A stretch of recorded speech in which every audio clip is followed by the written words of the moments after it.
Hi, this is Mary Lassiter, and this is Unit 4, 5.NBT.1 and 2 for Murfreesboro City Schools.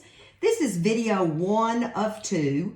We're going to use money and base 10 blocks to expand understanding of place value to decimals. We're going to start with some money bags. Now you can see I have my money bags here. Let me kind of show you the bag.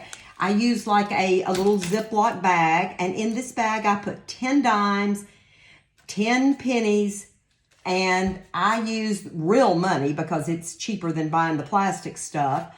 I put a die or maybe two. If you want 2 dice in there, that's fine. And then I use the paper, the play money for the $1 bills.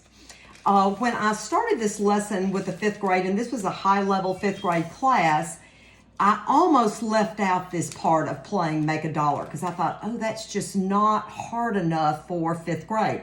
I was so glad that I did not bypass this because kids just don't use money a lot in their real lives. They don't. So Cindy Klish will be uploading this place value chart if you'd like it to play the Make a Dollar.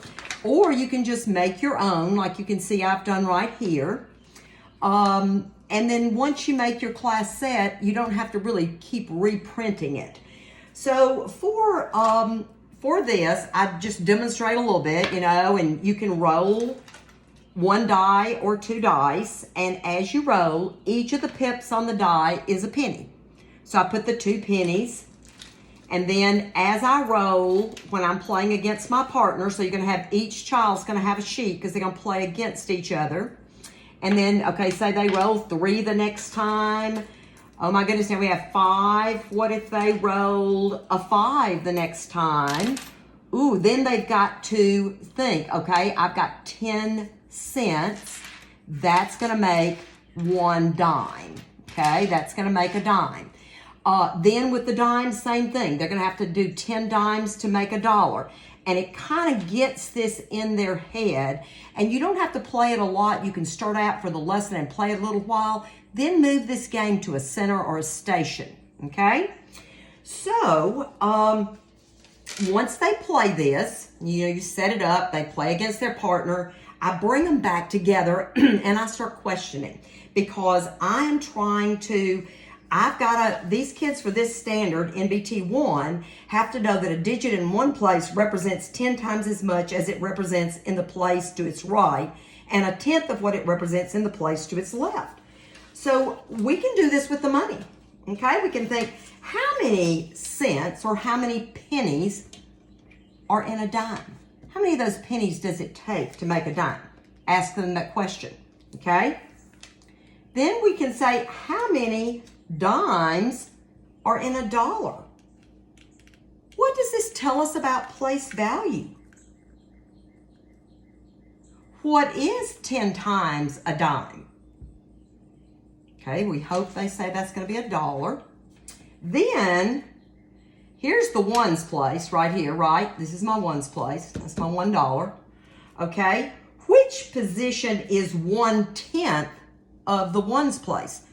What is 1/10 of $1? Well, we're hoping they're going to be able to say, well, that's the dime because it takes 10 dimes to make $1. So each dime is 1/10 of that whole dollar. And work on it that way. Now, let's look at using this information that we've got so far.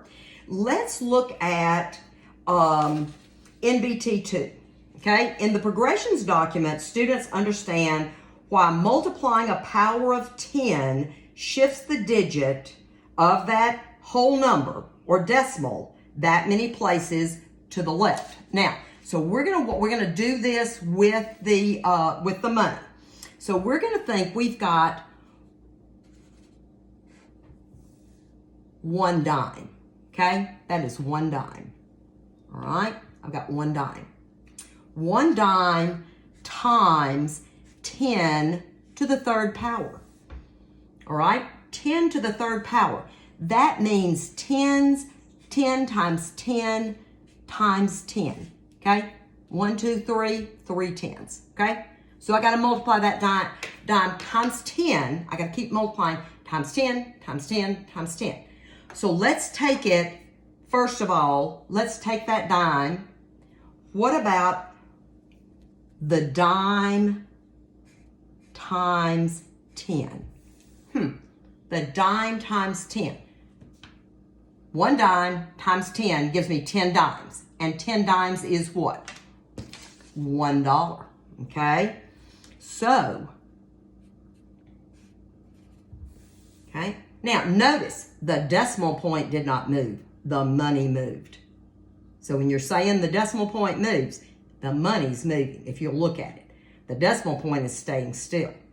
All right, now I am going to make me a quick little chart. This is my 100ths here. This is going to be my 1/10ths place. This is going to be my ones place, my tens place, and my hundreds place. Okay.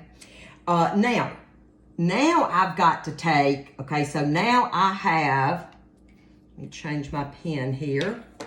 Okay, now I have $1, okay? Right? I've got my $1, okay? That $1 is right there. So we're going to do another times 10. Okay, what happens if I have $1 times 10? It's going to move here, right? I've got 1 here. It's going to move here. So this is going to give me 110. It's going to give me 110. Watch how I write that. That's a 10. But where is the decimal in a 10? It's right there. That money keeps moving. Okay, now I've got 110 times 10. Okay, so this again is going to move, and I'm going to have 100. 100. How do I write that? Where's the decimal? 100. So my answer here is 100. Okay? Now, what if you didn't have the money and you wanted to use base 10 blocks? Absolutely. We could use base 10 blocks. You can use any kind of chart you want. This is going to be my whole instead of my dollar. That's going to be my whole. Okay? This is going to be my hundredths, and this is going to be my tenths. So again, you could use that to show your decimals.